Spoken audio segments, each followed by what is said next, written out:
Navy SEAL, former CENTCOM Deputy Commander, Vice Admiral Robert Harward. Admiral, good to see you. As you're watching what the Pentagon is targeting, what the Commander-in-Chief is ordering them to, is it enough to change the calculus of the Iranians who not only are attacking our bases in the Middle East, now want to attack us at home? Well, I think you're seeing the calculus change already, external to Iran as much as internal. And don't forget these cyber attacks. They've been doing that for years. They went after our banks and stuff. But look at what's happening outside. You have Lebanon signing an agreement with Israel to disarm Hezbollah. You have Hamas agreeing with Israel to disarm and disband.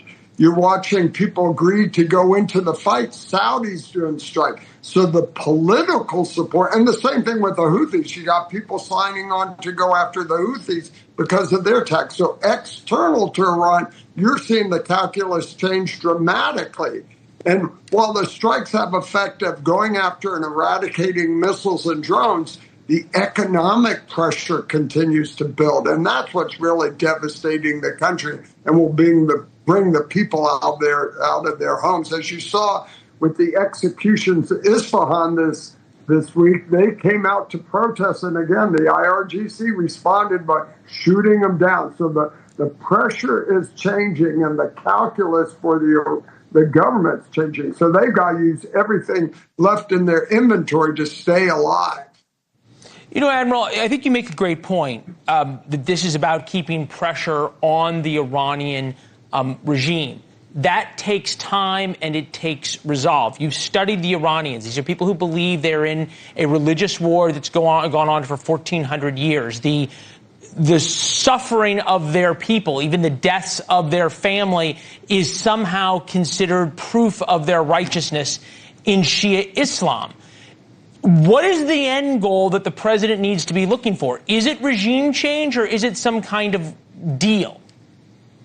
Well, I think discussions of a deal are counterproductive, actually. It's not a deal, it's capitulation.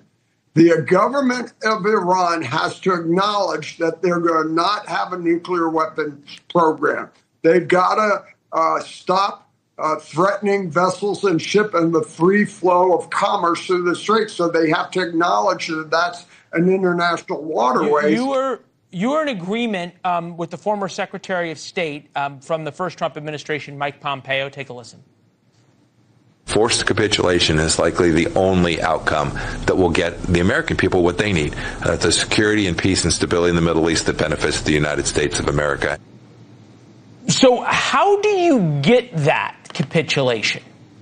Well, first, I agree with that completely. I'd make it broader, not only for the American people, the Arab countries in the region and Europe and others. Everyone wants that. And here's how you draw it. You draw them to their knees financially and use the military in support of that. So now shut down their borders, shut down their airspace, so they have no commerce coming in anyways. They're able to get jabs, support over landlines. We can shut that down. So I would shut that down right off the bat. And then finally use the military strikes in support of those objectives. And where possible, where you see the people revolting, provide them support. So that's how we drive this to really drive change internal to Iran, because ultimately that's the long-term objective that gets us peace, stability, and security in the region for decades to come. Yeah, no argument there. And we talked about this a lot in War Notes and other places about how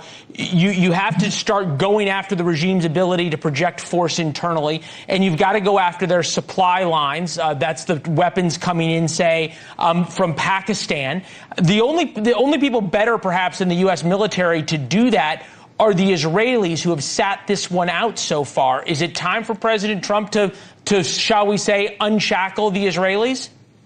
Well, I would say we have to have all the coalition members we can draw together to leverage all their capacity and capabilities, not just militarily, but with intelligence, financially and politically. And you're seeing that bow wave build, as I just talked about. So, yes, I think coordination and leverage the Israeli capabilities in intelligence, targeting, internal affairs would be part of the broader campaign, combined with all the elements of whole of government. We have Treasury, Commerce, the intel community, all that should be synchronized. Takes time and resolve, but you're right in terms of what the playbook would be. Admiral, good to see you, sir. Thank you very much.